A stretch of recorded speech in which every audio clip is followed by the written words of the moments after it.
Hi friends, welcome to my channel. PGTRB exam எழுதின அனைத்து ஆசிரியர்களுக்கும் வணக்கம். PGTRB இந்த தடவை கட் ஆஃப் கண்டிப்பாக குறையிறதுக்கு வாய்ப்பு அதிகமாக இருப்பதாக நிபுணர்கள் கருத்து தெரிவிச்சிருக்காங்க.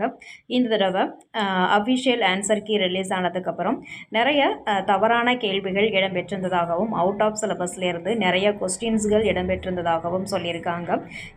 இந்த முறை 11 சப்ஜெக்ட் அனைத்து சப்ஜெக்டுகளுக்குமே நமக்கு வந்து கட் ஆஃப் வந்து குறையிறதுக்கு வாய்ப்பு இருக்குது. எல்லாமே கடினமாக தான் இருக்குது. நீங்கள் மார்க்கை பற்றி கவலைப்பட வேண்டிய அவசியம் இல்லை அப்படிங்கிறத தெரிவிச்சிருக்காங்க.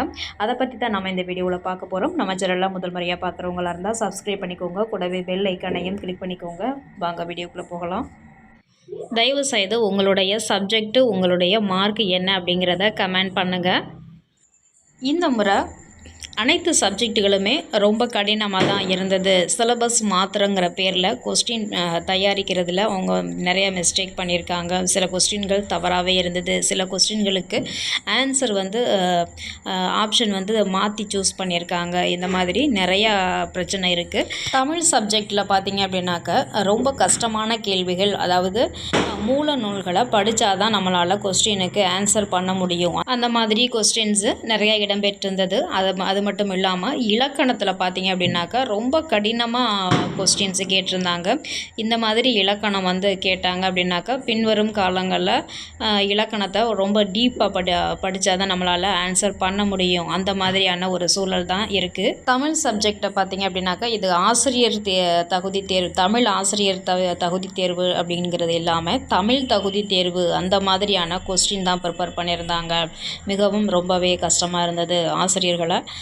இது வந்து ரொம்ப வந்து மன உளைச்சலுக்கு தான் ஆளாக்கியிருக்கு அப்படிங்கிற மாதிரி சொல்லியிருக்காங்க. டிஆர்பிலேருந்து சிலபஸில் வந்து கான்சன்ட்ரேஷன் பண்ணுறோம் அப்படின்னு சொல்லியிருக்காங்க. ஆனால் சிலபஸை விட்டு அவுட் ஆஃப் சிலபஸ்லேருந்து தான் நிறையா கொஸ்டின்ஸ் வந்து எடுத்திருக்காங்க. அடுத்தது கெமிஸ்ட்ரியை பொறுத்தவரையும் பார்த்தீங்க அப்படின்னாக்கா 9 கேள்விகளுக்கு மேலே தவறுதலாக இடம்பெற்றிருந்தது அப்படின்னு சொல்லியிருக்காங்க. கெமிஸ்ட்ரியில் 1 கொஸ்டின்ஸ் வந்து தவறாக இடம்பெற்றிருக்கு. அதுக்கான ஆன்சர் கீழே கொடுத்துருக்க ஆன்சர் வந்து வேறு கொடுத்துருக்காங்க. இந்த மாதிரி நிறையா கம்ப்ளைண்ட்ஸ் இருக்குது. கிட்டத்தட்ட 9 கேள்விகள் வரையிலையும் வந்து தவறுதலாக இடம்பெற்றிருக்கு. நீங்கள் அப்ஜெக்ஷன் ட்ராக்கரில் நீங்கள் வந்து உங்களுடைய ஆன்சரை பதிவு பண்ணிங்க அப்படின்னாக்கா கண்டிப்பாக நீங்கள் மார்க் கிளைம் பண்ணிக்க முடியும். ட்ரை பண்ணி பாருங்கள். சைக்காலஜியை பொறுத்த வரையிலையும் ரொம்பவே கஷ்டமாக எடுத்திருந்தாங்க அப்படின்னு சொல்லியிருக்காங்க. அதில் சைக்காலஜிலையும் அவுட் ஆஃப் சிலபஸ்லேருந்து கொஸ்டின்ஸ் அதிகமாக இடம்பெற்றிருந்தது அப்படிங்கிறதையும் சொல்லியிருக்காங்க. கிட்டத்தட்ட ஒரு 11 கேள்விகள்கிட்ட அவுட் ஆஃப் சிலபஸ்லேருந்து வந்திருந்தது. மிகவும் கஷ்டமாக இருந்தது அப்படிங்கிறதையும் மென்ஷன் பண்ணியிருக்காங்க. இங்கிலீஷை பொறுத்த வரையிலையும் கஷ்டமாக தான் இருந்தது. அதாவது ஓல்டு சிலபஸுக்கும் நியூ சிலபஸுக்கும் நிறைய வித்தியாசம் இருக்குது.